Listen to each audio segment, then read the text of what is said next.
Mentes en Armonía.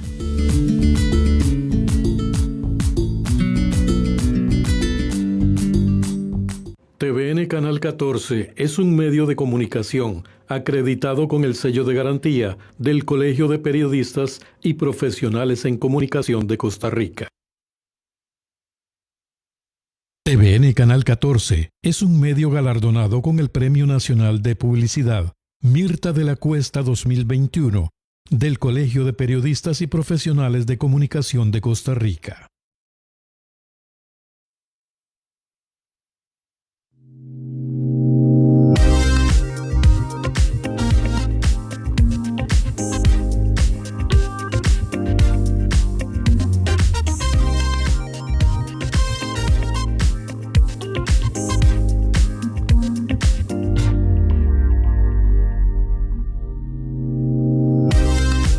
Hola, ¿qué tal? Muy buenas noches. Bienvenidos y bienvenidas a Mentes en Armonía, un programa para ustedes, la familia, la comunidad entera.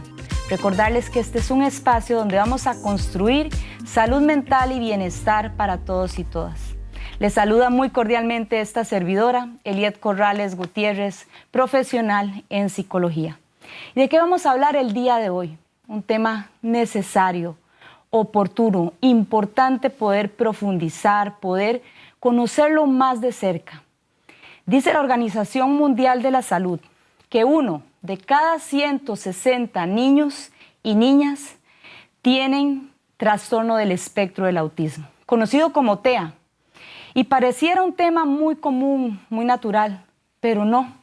Todavía hay estigmatización, todavía hay discriminación, todavía hay violentación de los derechos de las personas con esta condición. El día de hoy nos acompañan dos grandiosas profesionales que las vamos a tener en dos momentos diferentes del programa. Vamos a profundizar este tema desde la integralidad, porque eso somos, seres humanos con salud mental y seres humanos integrales. Le damos la bienvenida a la licenciada, terapista ocupacional certificada en integración sensorial. Ella trabaja en la clínica Benitas, ubicada en La Fortuna de San Carlos. Elena Baradé Cordero, bienvenida, muchísimas gracias de verdad por aceptar la invitación y muy buenas noches a este programa, que también es su espacio. Muchas gracias, Eliet. El autismo, bueno, es un tema que me apasiona y es lo más cercano a mi vida profesional y personal, porque al final son personas que llegan a ser parte y familias que llegan a ser parte de nosotros. Entonces espero aportarles lo que sé.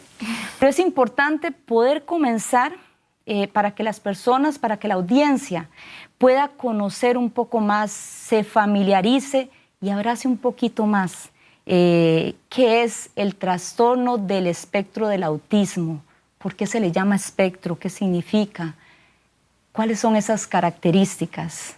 Sí, de hecho, bueno, el trastorno del espectro del autismo, y como le digo a los papás,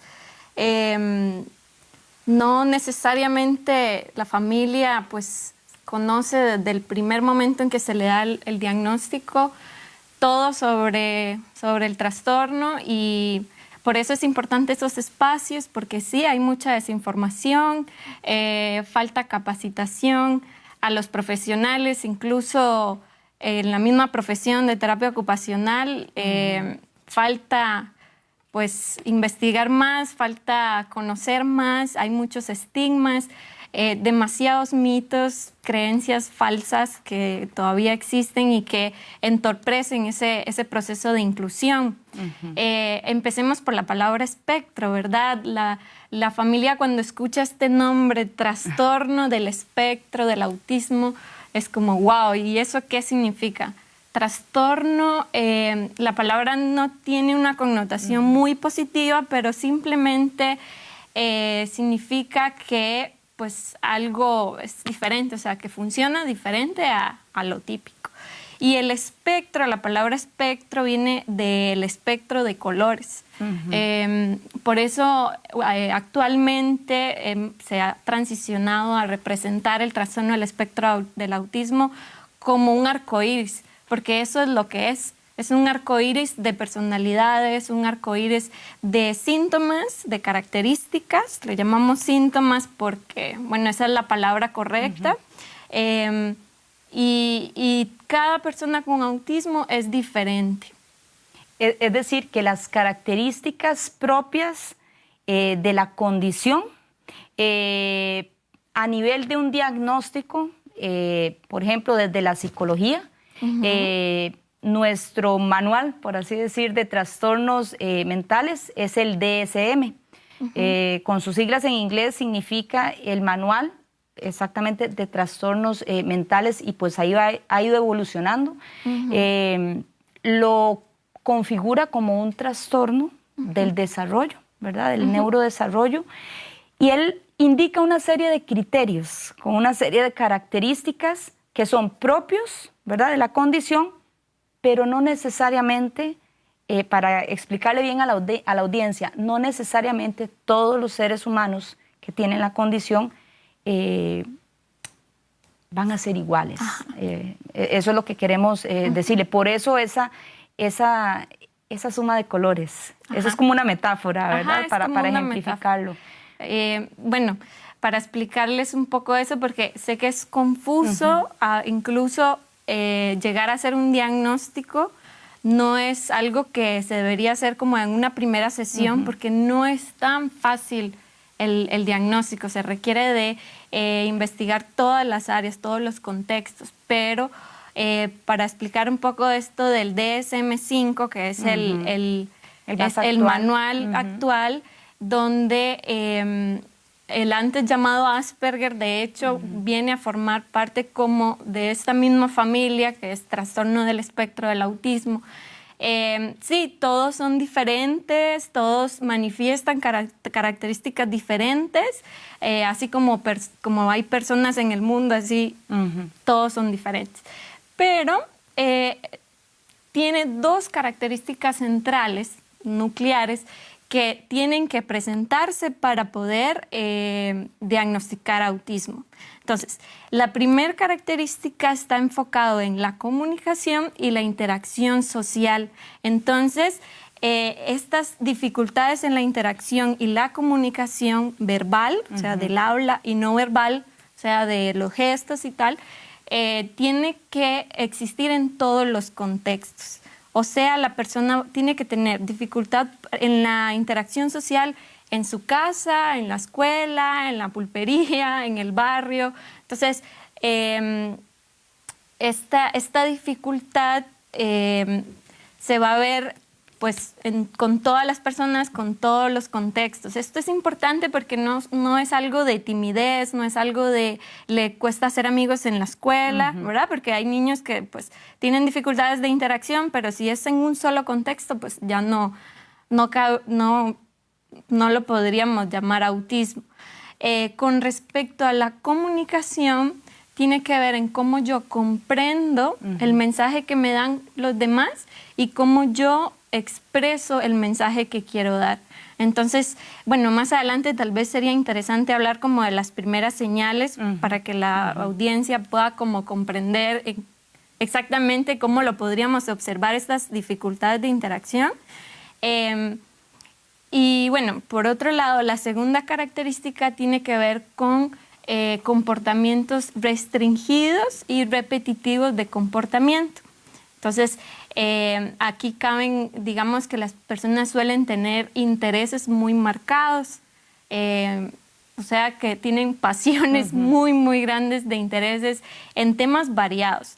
De hecho, uno de los mitos, ¿verdad?, es este personaje Sheldon de Big Bang Theory, que es como obsesionado con la física, con la química, y en realidad no todos los intereses se ven iguales. Hay otros que tienen intereses en el arte, la música, el teatro. O sea, por eso es un espectro, no tiene que ver como con un estigma, sino que con los intereses de la persona. Luego, estos también se pueden ver por comportamientos restringidos en rutinas, en hábitos restringidos y movimientos que hacen con las manos. Algunos presentan movimientos, aleteo o lo que llamamos steaming. Y ahí también entra algo muy importante, que para mí es muy importante porque es algo que yo trabajo bastante, y que son las alteraciones del procesamiento sensorial. A veces suelen buscar muchos estímulos muy fuertes, o parece como que no están sintiendo los estímulos que perciben del ambiente y de su propio cuerpo, o suelen reaccionar de forma muy negativa o presentar cuadros de ansiedad y estrés ante estímulos que deberían ser normales, como bañarse, la ropa, usar el inodoro, el ruido de la escuela. Entonces, pues eso es algo que en terapia ocupacional pues se trabaja bastante, bueno, yo. Desde el área de conocimiento suya, ¿cuál ha sido la experiencia a nivel, pues sí, vivencial, a nivel personal y a nivel profesional? Se dan muchos mitos todavía, es un tema, es muy común en consulta, también hasta en la misma academia, ¿verdad? En los centros educativos, que los padres de familia, principalmente en áreas donde viene la transición, ¿verdad? De materno, kinder, hacia ya los grados de primer ciclo, segundo ciclo, ¿verdad?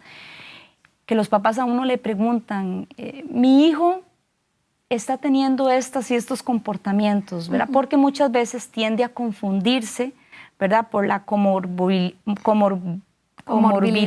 ¿verdad? Con otros trastornos, ¿verdad? Principalmente con el déficit de atención con hiperactividad, y también muchas veces por lo desafiante, lo retador, y a veces por lo agresivo o violento que tiende a tener el comportamiento de ese niño con el trastorno del comportamiento negativista desafiante. Entonces, es que creo que es autista, es que creo que, y están, ¿verdad? Es importante decirle a la audiencia, educarnos, poder indagar, poder explorar más a fondo y pues buscar ayuda, ¿verdad? Esa ayuda oportuna. ¿Qué mitos le llegan a usted a consulta que se ha topado también en la calle, ¿verdad? Porque al ser nosotros, incluyéndola a usted, especialistas o expertos en salud mental, ¿verdad? Nos toca a veces conversar y escuchar este tipo de experiencias. Sí, ve. Yo trabajo mucho en intervención temprana, o sea, niños de 2 años en adelante. Y en este área hay 2 corrientes.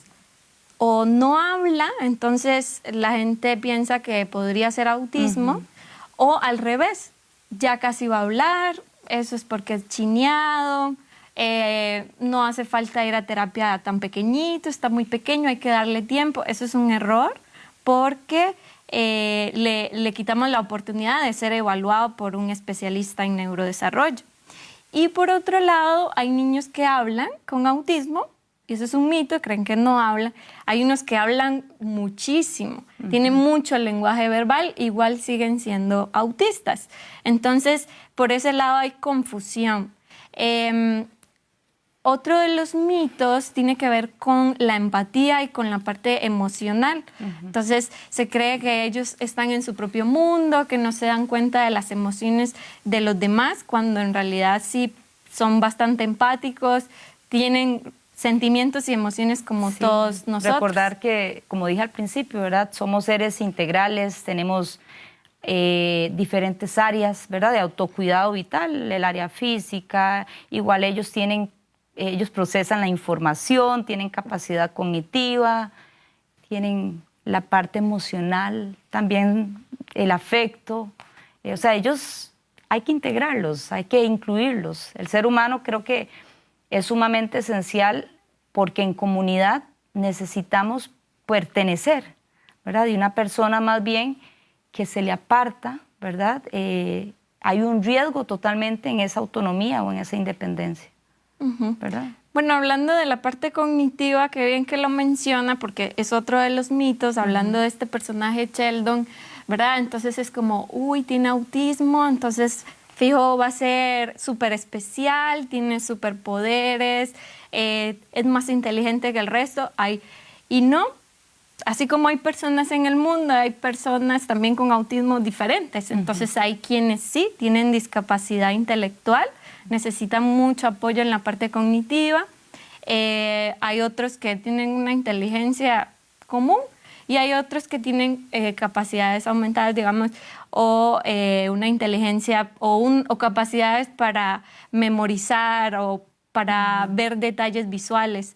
Pero que tenga autismo no quiere decir que tenga algo que ver con su inteligencia. De hecho, es algo que luego con el diagnóstico se determina si sí tiene discapacidad intelectual o no. De hecho, Elena, creo que es como un 30 y algo % de las personas con autismo que también tienen discapacidad intelectual. Y ese es un mito muy recurrente. Sí. En realidad se tiende a estigmatizar, ¿verdad?, el tipo de inteligencia, ¿verdad? Y que normalmente la persona con autismo es una persona con discapacidad intelectual. Así es como uno lo escucha, o cuando los estudiantes de psicología, ¿verdad?, están iniciando, ¿verdad?, tienen pues esa percepción, ¿verdad?, porque es algo posiblemente escuchado y aprendido, ¿verdad?, a nivel social. Por eso al principio también hablaba de que a nivel social, ¿verdad?, todavía, y a nivel academia,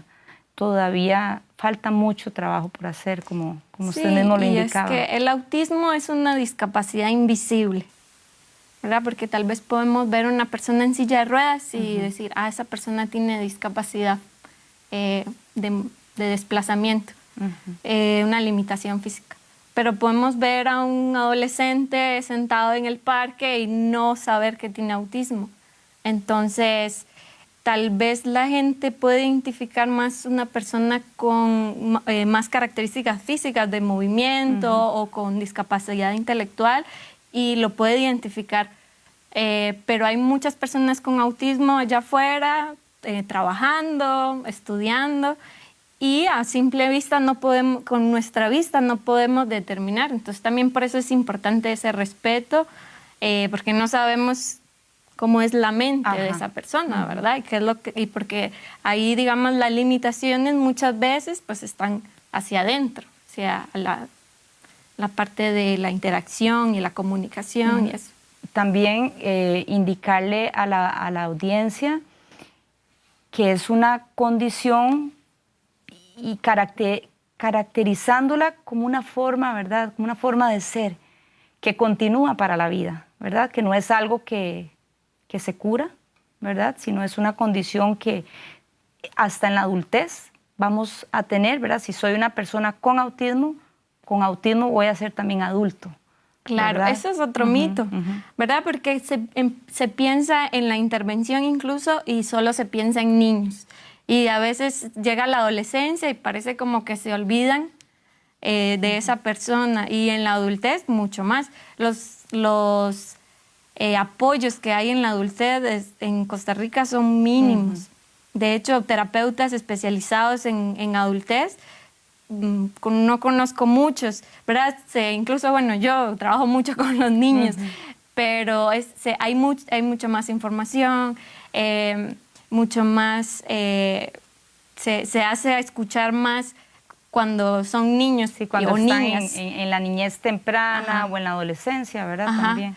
Pero hay que recordar que una persona autista nace autista y hasta que, ¿verdad?, hasta que envejezca hasta su y envejecimiento, su finalización del ciclo vital, ¿verdad? Sí, también. porque es un cerebro que simplemente procesa diferente, pero eso no se cura ni se cambia. Lo que hacemos nosotros las terapeutas en realidad es mejorar la calidad de vida al tratar algunos síntomas, como la ansiedad, selectividad alimentaria, la parte educativa. Son puros apoyos y mucho la educación a la familia, que es lo más importante. Bueno, y a las maestras, a la escuela. Nos vamos a un corte comercial y ya regresamos.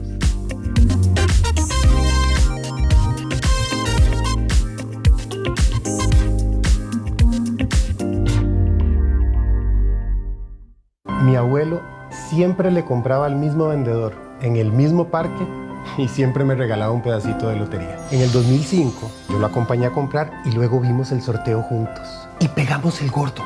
No lo podíamos creer. Ahora soy yo el que sigue con la tradición. Todas las navidades les regalo una fracción a mis hijas. Compartamos otra vez la alegría de jugar juntos. El gordo navideño se juega este 19 de diciembre y trae un premio mayor de 6.400 millones de colones. Junta de Protección Social para hacer el bien.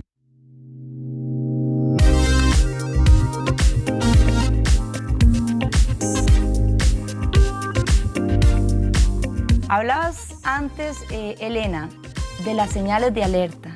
Conocer de manera oportuna esas señales, esas conductas, ¿verdad?, que se pueden observar. Explicarle también a la audiencia a qué se refiere usted con señales de alerta.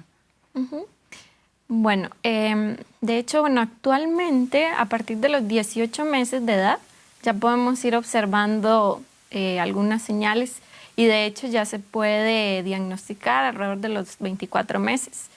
Esto es importante porque entre más temprana sea su intervención, pues tiene un mejor pronóstico para una mejor calidad de vida. Entonces, sí, conocer las señales de alerta es bastante importante. ¿Cuáles pueden ser estas? Bueno, es muy común observar que el niño o la niña va obteniendo ciertas habilidades y de pronto hay una regresión de habilidades. Entonces, por ejemplo, en cuanto al lenguaje, los niños van dando sus primeras palabras, entonces nos dicen, bueno, es que antes decía mamá, papá, agua, ¿verdad? Pero de pronto dejó de hacerlo. Entonces eso es algo que hay que poner bastante atención porque no es parte de un desarrollo esperado o típico.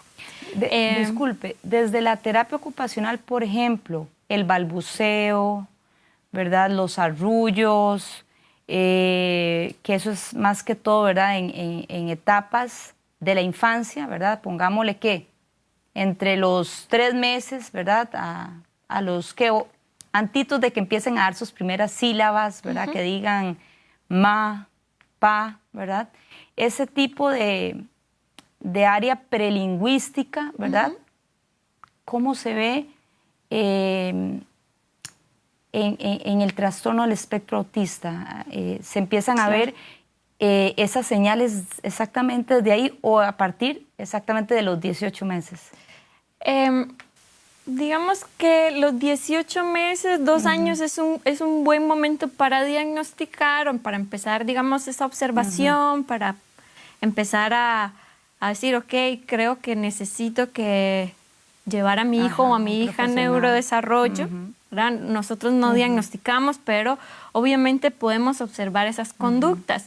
Desde el balbuceo exactamente. Otro gesto que es importante alrededor de los 11 meses es mostrar un objeto. Eso le llamamos atención conjunta. Es una triada entre el objeto, el bebé y la mamá o el papá. Entonces, ¿qué hacen los bebés en un desarrollo típico? Por ejemplo, van caminando, se encuentran una flor, entonces vuelven a ver la flor, vuelven a ver a su mamá, le enseñan la flor. Está comunicando, le está diciendo, mira lo que tengo. Eso normalmente no se observa. Otro gesto que a veces está ausente es el de señalar, que es bastante importante. Al principio se señala como con la mano, para decir agua. Aunque no digan agua, la mamá ya está entendiendo y el bebé está señalando que lo que quiere es el agua. Pero ahí se empiezan a ver esas señales de intención comunicativa. Otra de las características es eso, digamos, hay una falta de comunicación. Entonces, a veces sí, el niño puede expresar a su manera que quiere algo, agarrando a su mamá o a su papá de la mano y llevando, por ejemplo, a la pila para decir quiero agua. Pero si ese niño o esa niña encuentra la manera de coger el agua de forma independiente, va a preferir ir solito a tomar el agua antes de comunicar o tratar de decir o tratar de señalar o tratar de alguna manera pedir el agua. Entonces, esa es otra de las señales. No siempre va a haber falta de lenguaje, pero sí pueden haber retrasos en la adquisición del habla, porque estas primeras señales o estos prerequisitos para hablar pues están ausentes. Desde la terapia ocupacional yo no trabajo el lenguaje y la comunicación. Eso lo trabaja la terapeuta del lenguaje o el terapeuta del lenguaje. Es muy importante la terapia del lenguaje, si habla o no habla. Y ahí es donde entran los mitos, ¿verdad? La gente dice, no, a los 2 años no necesita terapia del lenguaje. Todavía hay personas que tienen la creencia que hasta que después entre de al los 3 kinder o al 4 años. Sí. Y eso entorpece, digamos, la adquisición del lenguaje, porque de hecho lo que se trabaja en una intervención temprana, que igual yo sí lo trabajo, es esa atención conjunta con la persona, o sea, con el niño, yo como terapeuta o incluso la mamá con el bebé, tener esa atención conjunta y esa intención de comunicar. Por eso es tan importante este trabajo, digamos, en equipo para, ok, yo trabajo la atención. Desde un equipo interdisciplinario. Ajá. Sí, de hecho, bueno, en la clínica Benitas trabajamos con niños con autismo desde la psicología, terapia ocupacional, terapia del lenguaje y psicopedagogía. En intervención temprana, la terapia del lenguaje y la terapia ocupacional es indispensable. Incluso no es necesario tener un diagnóstico para iniciar un tratamiento terapéutico.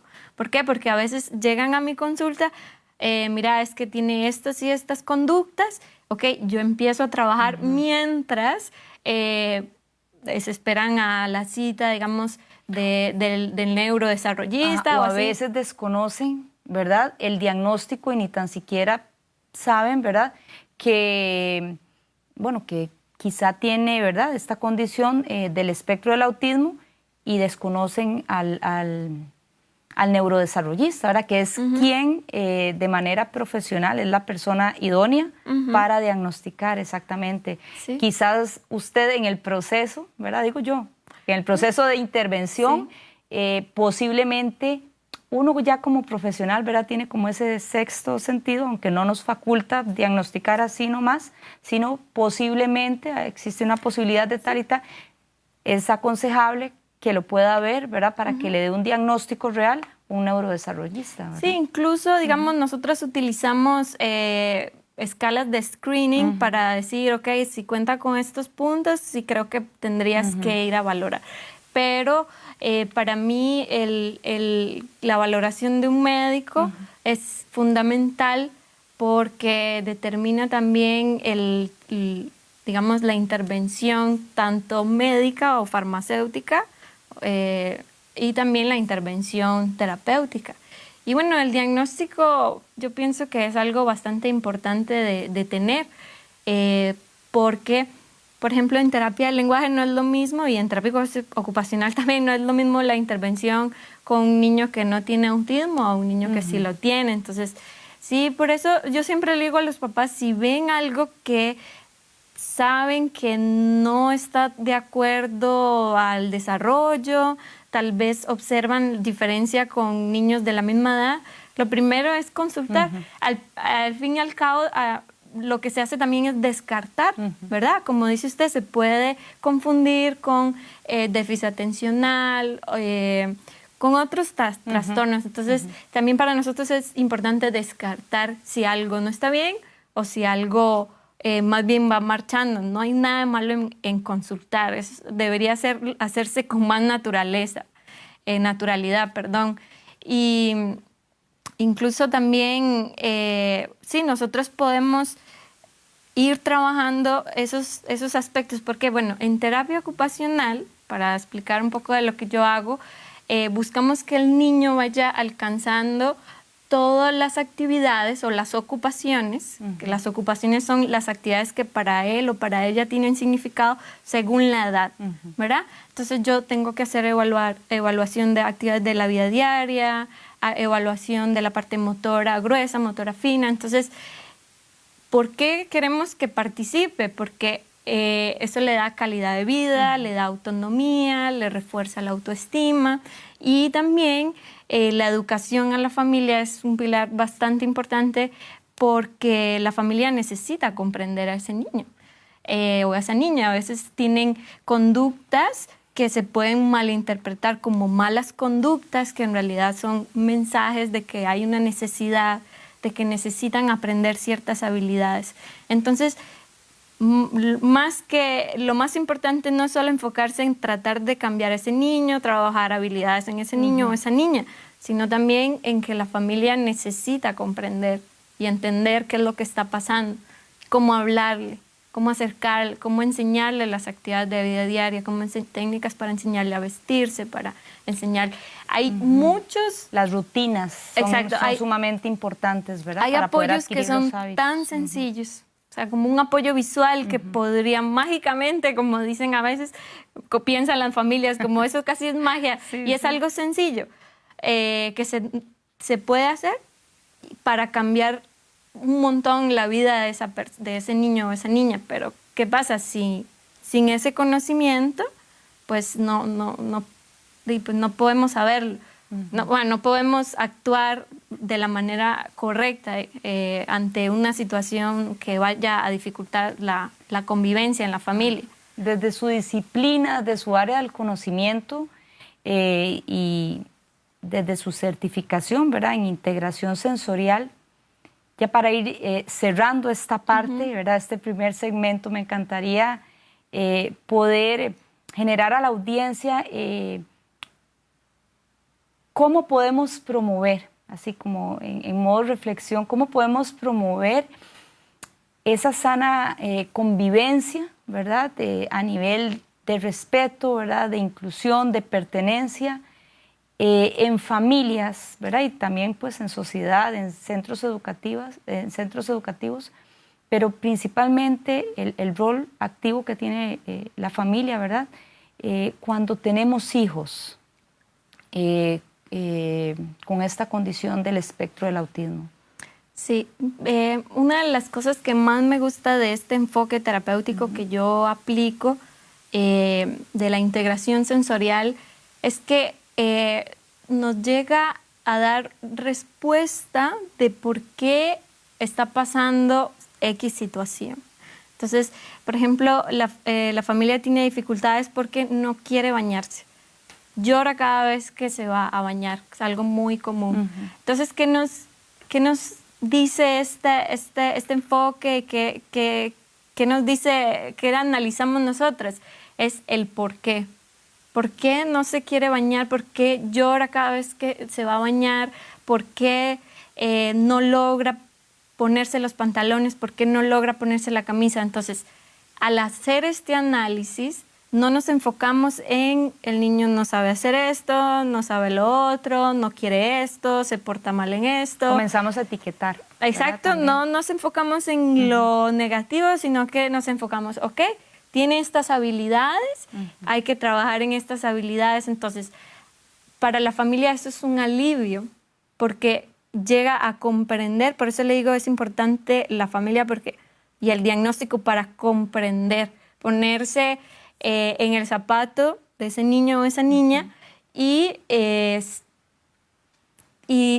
la convivencia, cuando entendemos por qué tal vez está haciendo esa conducta o ese berrinche o por qué no quiere escribir en la escuela, por qué se escapa del aula, cuando comprendemos eso es más fácil dar los apoyos adecuados. Porque algo que, ya para terminar, antes me preguntabas que uno de los desafíos como profesional es que muchas veces queremos dar recomendaciones a las escuelas, a las familias y pretenden o a veces se resisten un poco porque quieren tratarlos a todos por igual. O sea, tienen la idea de que ser inclusivos es tratar a todos por igual, cuando en realidad es todo lo contrario. Tenemos que visibilizar los desafíos que tienen estas personas, tanto en la escuela, en la casa, en la comunidad, para poder dar los apoyos adecuados. Si queremos ignorar y decir, no, todos los niños son iguales, todos tienen los mismos derechos, sí, pero los derechos también a que me escuche, a que se me entienda, me cuesta esto, me cuesta socializar, ¿ok? Entonces vamos a dar apoyos para esta persona específica porque es diferente, porque eso es lo que significa el espectro, o sea, cada uno es diferente, entonces cada uno tiene sus apoyos diferentes. Y eso se da cuando visibilizamos que esa persona tiene un desafío. Excelente. No ignorándola. Y entonces a veces, pues sí, es difícil, pero creo que también falta como que, o sea, estos espacios que se hable abiertamente, con naturalidad, porque sí, hay muchas personas con autismo, entonces tenemos que hablarlo con más naturalidad para hacerlo escuchar. Que Correcto. Así nuestro es, trabajo. Elena.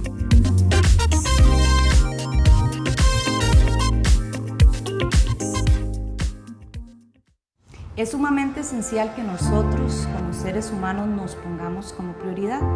Así también es importantísimo que cuidemos de nuestra salud mental, emocional y psicológica. Mi espacio de consulta es un espacio seguro, cargado de apoyo, de acompañamiento, de empatía, de escucha activa y de mucha responsabilidad, profesionalismo y ética. Yo soy Eliet Corrales, psicóloga, y doy dentro de mis servicios terapia individual a niños, adolescentes, adultos, terapia familiar, terapia de pareja. Te espero en consulta, no te dejes para después.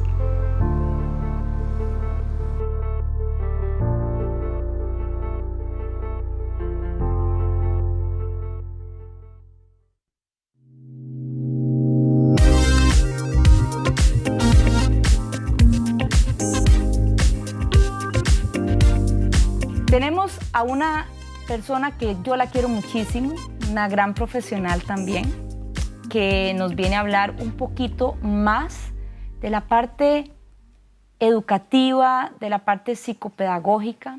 Ella es la máster Andrea Chávez Rodríguez, es neuroeducadora, neuropsicopedagoga y con una especialidad en funciones neuropsicológicas superiores. Buenas noches, Andreita. Bienvenida y nuevamente también gracias por la aceptación a este programa de salud mental. Con todo gusto, Eliet. Buenas noches. Buenas noches. Andreita, funciones neuropsicológicas superiores, una especialidad también en neuroeducación. ¿Cómo podemos entrelazar o transcribir literalmente para que la audiencia nos conozca en qué podemos nosotros desde esa área trabajar como equipo interdisciplinario, ¿verdad? Con personas del espectro autista, con personas TEA? Bueno, la neurociencia trabaja desde la parte de la memoria, de los diferentes niveles de atención, trabajar sobre las neurofunciones superiores en funciones ejecutivas, ¿verdad? Flexibilidad cognitiva, memoria y para el espectro autista, las funciones mentalistas. Perfecto, muchísimas gracias. ¿Cuáles son esas conductas esperadas, esos comportamientos esperados de las personas con TEA? ¿Verdad? ¿Qué es lo que nosotros podemos observar como docente, ¿verdad? A nivel de colegio? Principalmente enfoquémonos desde la parte académica, ¿verdad? Sí, hay que hacer una mención del DSM-5 que abre una posibilidad distinta de tratamiento o de intervención desde la parte pedagógica. ¿Por qué? Porque trabaja ya o lo enfoca más en las habilidades y no necesariamente en una intervención farmacológica y de otro tipo, sino que ya abre la puerta a la inclusión educativa. Y en la inclusión educativa damos ese espacio a los chicos y a las chicas para su desarrollo social y de aprendizaje dentro de un ambiente adecuado a sus necesidades educativas especiales. Entonces, en ese sentido, la neurociencia, por ejemplo, trabaja o aborda los aspectos necesarios en el área de memoria, de atención, de coordinación, de socialización. Y los chicos en la parte educativa, en Costa Rica, por ejemplo, la Escuela de Enseñanza Especial avala que ellos puedan integrarse a un aula regular. Una vez que están dentro del aula regular, es importante, importantísimo para los papás, para esos padres de familia que buscan una institución educativa, que recuerden o que contemplen que la institución está facultada para atender las necesidades educativas de estos chicos y chicas. ¿Por qué? Bueno, porque tengo que ver que tenga un equipo interdisciplinario que responda a las necesidades educativas de mis hijos y mis hijas. ¿Por qué? Muchas veces lo hacen por cercanía, pero resulta que en la escuela del pueblo o en la escuela donde tengo a mi hijo no contamos con estos apoyos o con estos servicios. La escuela central sí. A veces hay que hacer como un esfuercito de traslado económico y demás, con tal de satisfacer las necesidades de mi hijo o de mi hija. ¿Por qué? Porque sabemos que dentro de esta escuela hay terapeuta de lenguaje, hay psicólogo, orientador, docentes de enseñanza especial en sus diferentes áreas, y que ellos van a facultar al docente de grado o le van a dar ese apoyo para que puedan abordarlo. Y un abordaje personalizado, que ahí sí hay que hacer el énfasis. No todos los chicos autistas trabajan de la misma forma, no todos requieren de los mismos apoyos o de los mismos estímulos para regularse dentro de un aula, por ejemplo, ¿verdad? Algunos se van del aula, algunos pues pueden exaltarse o sobreexaltarse de alguna emoción o cohibirse y reaccionar de diferentes formas. Y ahí esa es la importancia de que el plan sea personalizado y que cada escuela cuente con un protocolo para ese estudiante. Entonces, si en mi escuela está Amanda, Abigail y Juan, pues entonces tengo un protocolo para cada quien. ¿Por qué? Porque cada quien presenta necesidades distintas, diferentes.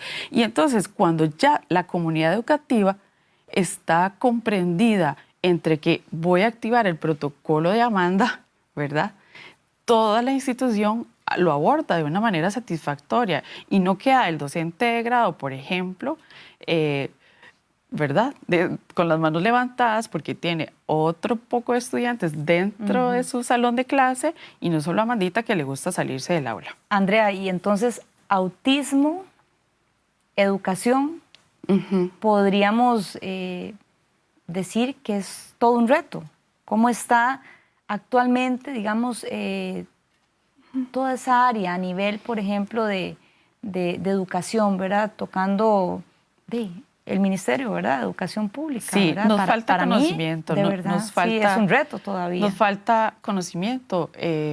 Científicamente hablando también hay muchos estudios que se están haciendo, que se siguen continuamente desarrollando y evoluciones que se van observando en las conductas que muchas personas han estudiado, pero la particularidad de cada joven o de cada niño o de cada adulto, ¿verdad? Hablando ya de modo más general, pues es diferente. Entonces, no es un patrón. No es un patrón que un pedagogo, que es la persona que atiende a los estudiantes, un profesor, un pedagogo pueda resolver sencillamente sin un estudio previo. Cuando uno adquiere otros conocimientos, comprende, observa, escucha, modifica y trata de resolverle al estudiante aquella necesidad desde la empatía mía. Desde la empatía mía, comprendiendo que el estudiante en este momento no desea hacer tal y tal actividad, porque eso responde, como decía Elena, a otras funciones tal vez sensoriales, puede ser, o de atención. O otras necesidades, ¿verdad? O emocionales. Correcto, por eso hay que atender muchísimo. Elena hablaba ahora al puro final de su intervención, ¿por qué esa conducta? ¿verdad? ¿Por qué no quiere hacer esto? ¿Por qué no quiere vestirse, verdad? Entonces poder, como padre de familia o hasta como ese mismo docente, ¿verdad? Tener exactamente esa empatía, ¿verdad? Y poder conectar emocionalmente con ese estudiante. ¿Y qué hay detrás? ¿Verdad? Exacto. ¿Qué hay detrás de esa conducta? Desde la parte psicopedagógica, Eliet, nunca vemos a un estudiante, a un paciente, a un padre de familia inclusive, o a un adulto, un universitario que nos llegan a consulta como él, como esa persona. No, pues es él, pertenece a un medio de familia. Correcto, a una comunidad. A una comunidad, a una escuela, a una clase de arte, una clase de a su grupo deporte, de pares. ¿Verdad? Está integrado en una sociedad, ¿verdad? Entonces, eso es muy importante. Cuando ya conocemos que el joven, el niño, el adulto pertenece a un medio y no es él solo, entonces muchas veces el medio por el que el niño se mueve se modifica. Y cuando algo se modificó, inclusive camino a la escuela, se modificó para el resto del día. Y el niño está indispuesto, emocionalmente está afectado probablemente. Hablemos de esta pandemia, ahora que habla usted. Correcto, sí. Hablemos de esta nueva realidad porque todavía estamos, ¿verdad?, experimentando, ¿verdad? Y yo creo que va para largo. Porque exactamente, para un hijo, una persona, un joven con TEA, toda esta situación, ¿verdad? Tuvieron que ir a telestudio, ¿verdad? De manera virtual. Ha sido un cambio brusco para ellos desde el año pasado hasta el momento, ¿verdad? ¿Cuáles han sido, digamos, como esas recomendaciones a seguir, ¿verdad? Cuando tenemos, ahora ya hay presencialidad, ahí, ¿verdad? Cierta presencialidad, pero creo que fue un cambio bastante abrupto, principalmente para estas personas, ¿verdad? Y sus familias también, porque ellos forman parte de ese equipo que es fundamental, ¿verdad? Todavía están terminando de regularse. Realmente no, como dijimos al inicio, o sea, cada uno de ellos presenta necesidades distintas y comprimió emociones en algunos casos. Entonces, hasta ahorita están aflorando en diferentes formas y se expresan por medio de arte, por ejemplo, o se expresa por medio de risas, o se expresa por medio de llanto. Están brotando esas emociones comprimidas. Y esa es otra parte importante en neurociencia, Eliet. Cuando trabajamos desde la parte de aprendizaje, del proceso de enseñanza-aprendizaje, se trabaja con la cognición y la emoción. Cuando logramos conectar emoción y cognición, se logra todo. Tenga autismo o no tenga autismo. Pero en el autismo es muy importante ese clic, esa empatía. Y cuando logramos conectar ese clic, entonces podemos comprender, le está sucediendo esto. Efecto de pandemia o no efecto de pandemia, pero algo hay en su alrededor que se modificó. Porque ahora estamos en muchas preguntas, ¿verdad? Porque ahora estamos encerrados, porque ya no podemos salir, porque a mí me gustaba jugar con esto de la tierra, ahora ya no puedo. ¿Verdad? Me gustaba andar descalzo. Exacto. La mascarilla. Y en otro tipo de, ¿verdad?, de trastornos es menos frecuente. Y eso también opaca ese proceso de enseñanza-aprendizaje. El docente inclusive se puede frustrar porque cree que no lo logra, pero él está haciendo su trabajo. El chico o la chica en ese momento puede que se presente indispuesto, pero sus funciones cognitivas siguen atentas. Sus niveles de atención pueden variar, pero la función cognitiva sigue intacta. ¿Verdad? Que ese es otra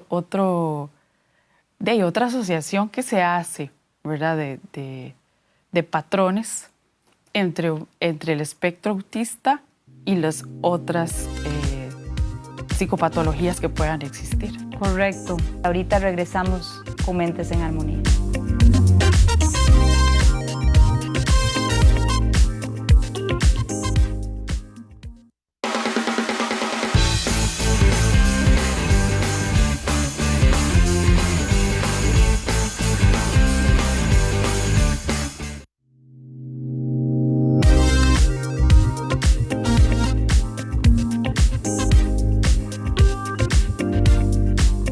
Andreita,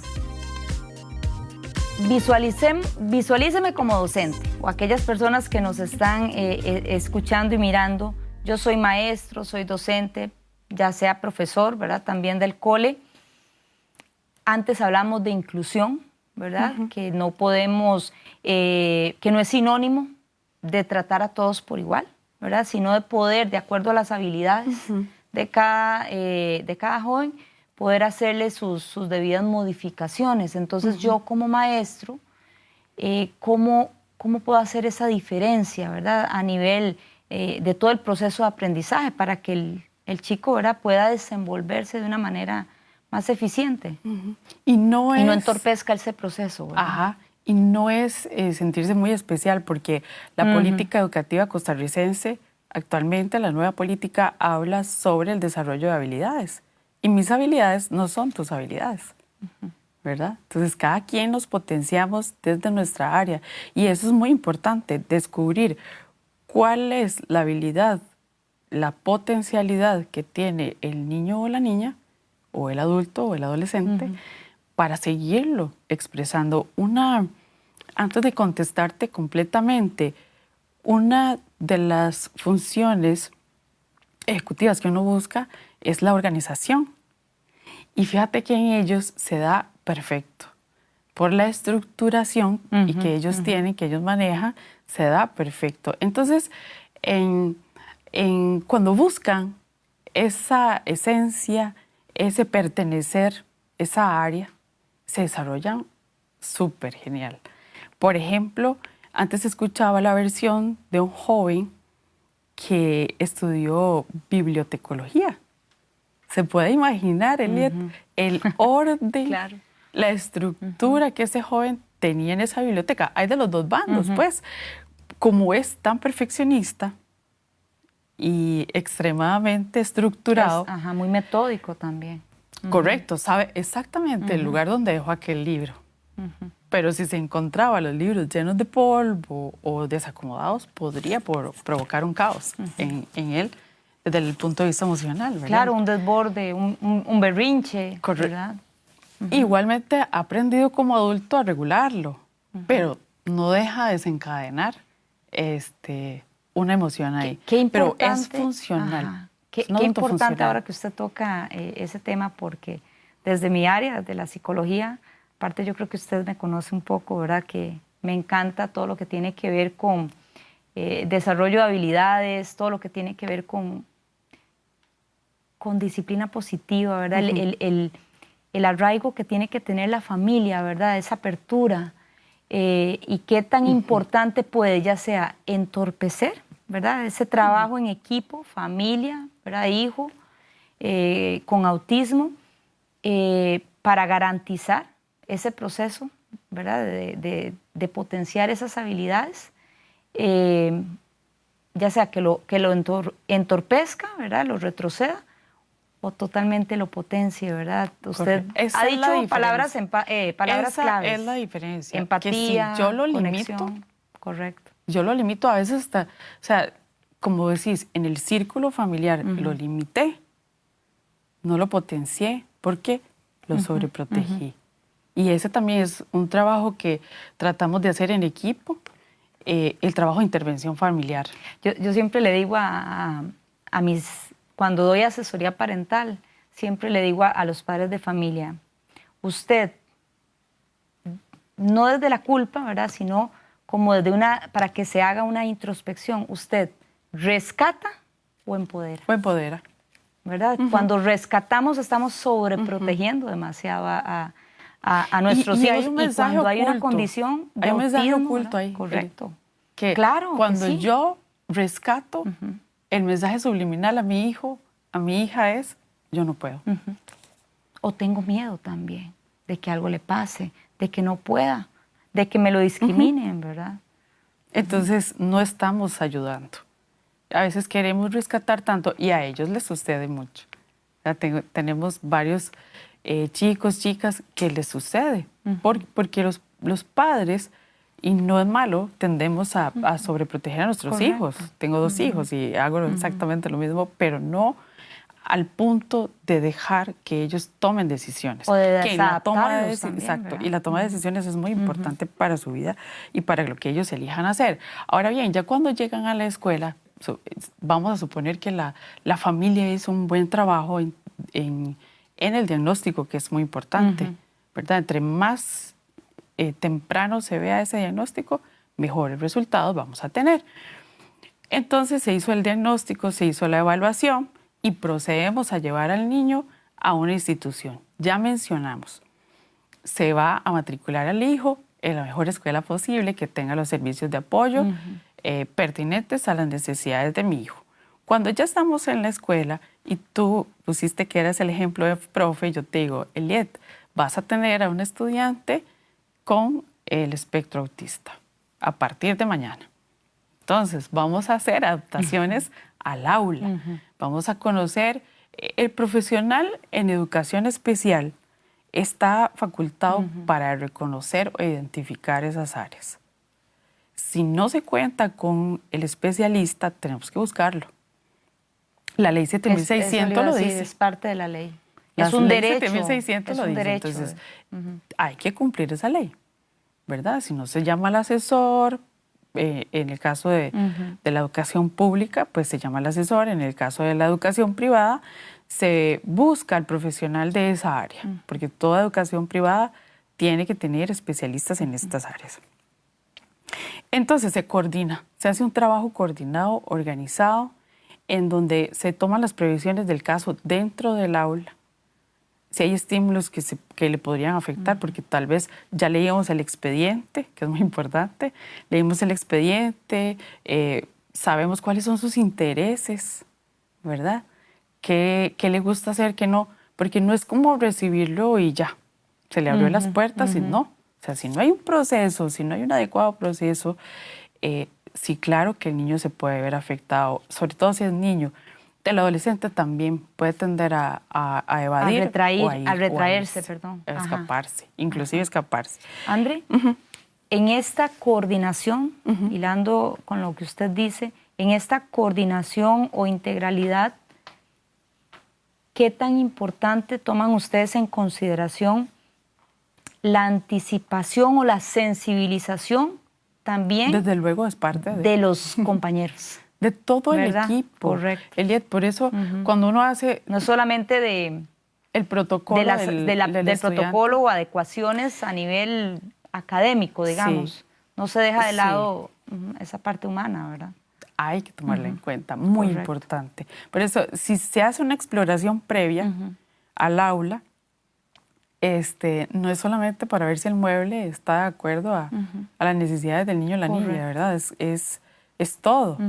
Es toda la sensibilidad al docente, a los compañeros, e inclusive si existe la posibilidad de tener un profesor sombra, dependiendo de la situación. A veces, en pocas ocasiones, pero a veces es necesario.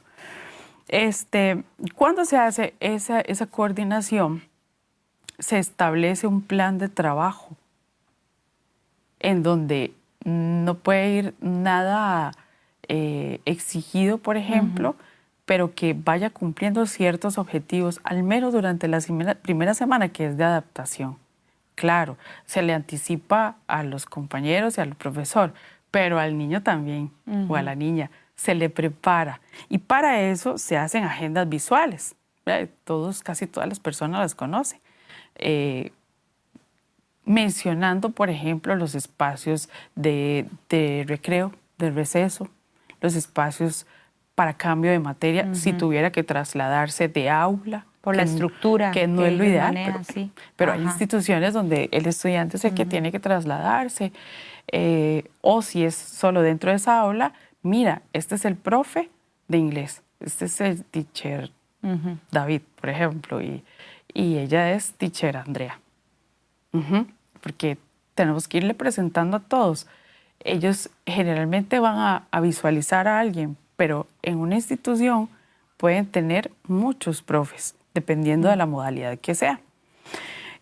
Por otra parte, muy importante también, yo no quisiera dejar de mencionarla, en las necesidades educativas especiales de los chicos, a veces el autismo está asociado a un trastorno de aprendizaje también. Entonces, puedo ser autista y tener discalculia, puedo ser autista y tener dislexia, ¿verdad? Entonces, esos patrones van como asociados y hay que hacerles adaptaciones también. Generalmente no les gusta escribir, ¿verdad? No soportan el brazo, aquí sienten un hormigueo, les duele. Ellos expresan dolor, hormigueos. Y no necesariamente yo debería casi que obligar a mi estudiante para que escriba todo el tiempo. Puedo hacer adaptaciones y para eso están las adaptaciones tecnológicas. Hoy día se habla mucho del acompañamiento desde la parte pedagógica del chico autista con adaptaciones tecnológicas. Lo que no implica que él vaya a dejar de escribir, para nada. Pero sí hay asignaturas que me permiten a mí trabajar desde el computador mientras que tiene la misma funcionalidad. Y para cerebro, créame que es exactamente lo mismo, porque está cumpliendo con la función de producir, por ejemplo, o de investigar, mientras que para los compañeros tienen más facilidad para hacer trazos y escribir rápidamente, mientras que un compañero hizo un párrafo, el otro niño apenas siquiera va por la primera frase, siquiera, y al grano, ¿verdad? Porque va a tender a reducir sus palabras, va a tender a ser lo más conciso y preciso posible, no se va a extender. Su expresión escrita, en ocasiones, si es bien guiada, la expresión escrita puede ser una maravilla, y en ocasiones no. Andreita, para ir cerrando ya este programa, este tema tan oportuno, ¿verdad? Haberlo tocado en este espacio, una reflexión de un minuto. ¿Qué le podemos decir a la audiencia, a las familias, a la sociedad, a la comunidad que nos está escuchando y viendo también?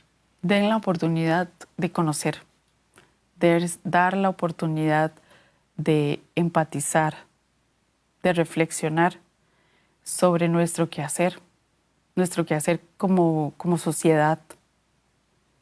Los niños, los pequeños deben sensibilizarse con todo tipo de población, porque pertenecemos a un grupo y la enseñanza más grande que yo le puedo dejar a los niños es que sean seres humanos íntegros, seres humanos responsables, en armonía con el ambiente y en armonía con la sociedad como tal. Ese es el valor más importante que cualquiera otro. Y ese me abre las puertas para trabajar con las demás personas. Muchísimas gracias de verdad, Andrea, por todos sus aportes. Y recuerden, todos los jueves nos vamos a seguir encontrando en este espacio Mentes en Armonía, todos los jueves a las 7 p.m. Nos vemos.